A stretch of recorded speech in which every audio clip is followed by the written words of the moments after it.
নমস্কার বন্ধুরা, আজকে শুক্লা রান্নাঘরে ডিম আলু ভাপা কারি হবে। এর জন্য ডিম আলু নিয়ে নিয়েছি। আমি কিভাবে বানাচ্ছি প্রথম থেকে শেষ পর্যন্ত পুরো ভিডিওটা দেখতে থাকুন, আশা করি ভালো লাগবে।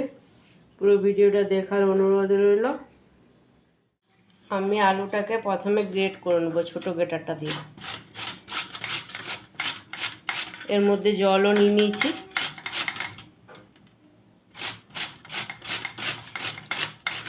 আমি আলুর খোসাটা আগের থেকেই ছাড়িয়ে নিয়েছিলাম। আমার গ্রেট করা হয়ে গেছে। এবার ভালো করে আমি 2-3 বার জল পাল্টে ধুয়ে নেব। আমি আলুগুলো ধুয়ে জলটা ঝরিয়ে নিয়েছি। এবার আলুগুলো আমি একটা জামবাটির মধ্যে নিয়ে নিয়েছি। এর মধ্যে দিয়ে দিচ্ছি ডিমগুলো ফাটিয়ে।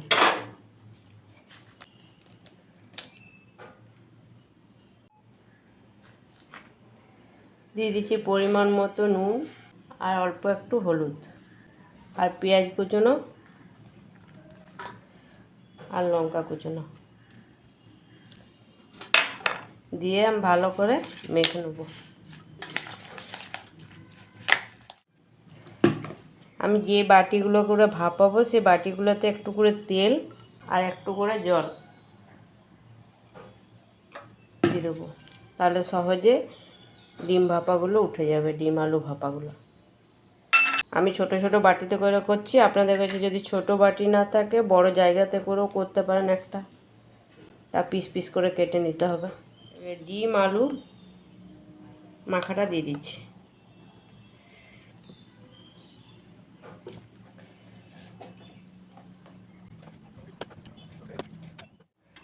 আমি ডিম আলুটা ভাপানোর জন্য কুকারে করে জল চাপিয়ে দিচ্ছি। আমি কুকারে করে ভাপিয়ে নেব। কুকারের মধ্যে একটা স্ট্যান্ড দিয়ে দিচ্ছি। এবারে ডিমগুলো দিয়ে দিচ্ছি। ডিম আলুটা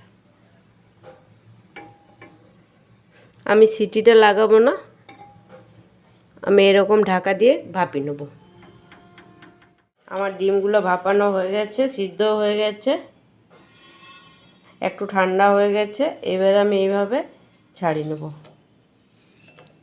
সাইড দিয়ে একটু ছাড়িয়ে দিচ্ছি।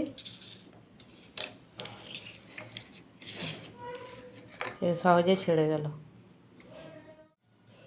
আমি ডিম ভাপা কারিটা চাপানোর জন্য কড়াই চাপিয়ে দিয়েছি।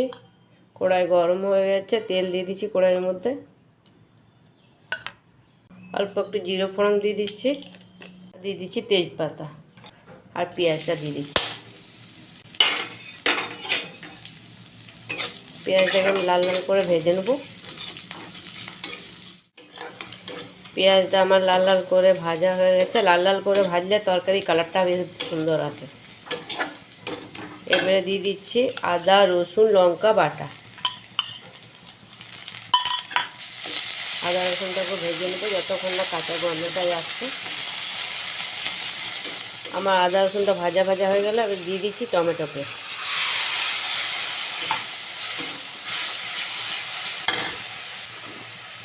হলুদ গুঁড়ো দিয়ে দিচ্ছি, স্বাদ মতো নুন দিয়ে দিচ্ছি ধনে গুঁড়ো, জিরে গুঁড়ো আর একটু কসুরি মেথি দিয়ে দিচ্ছি কালারের জন্য কাশ্মীরি লঙ্কা। এবারে ভালো করে আমি কষিয়ে নেব মশলাটাকে।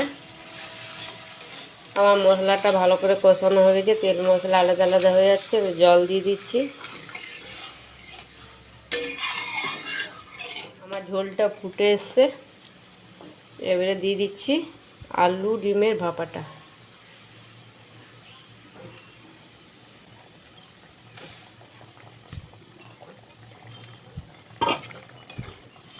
এগুলো দিয়ে আমি 2-4 মিনিট ফুটিয়ে নেবো, যতক্ষণ না ভালো করে তেল মশলা ঢুকছে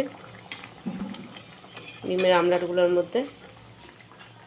ডিম আলু ভাপা কারিটা ফুটে গেছে 2-4 মিনিট। উপর থেকে দিয়ে দিচ্ছি একটু গরম মশলা দিয়ে আর একটু ফুটিয়ে নেব। ডিম আলু ভাপা রেসিপিটা আপনাদের কেমন লাগলো অবশ্যই জানাবেন। যদি ভালো লাগে লাইক শেয়ার সাবস্ক্রাইব করবেন আর বাড়িতে এইভাবে বানিয়ে খাবেন। পাশে থেকে সাপোর্ট করবেন। ধন্যবাদ।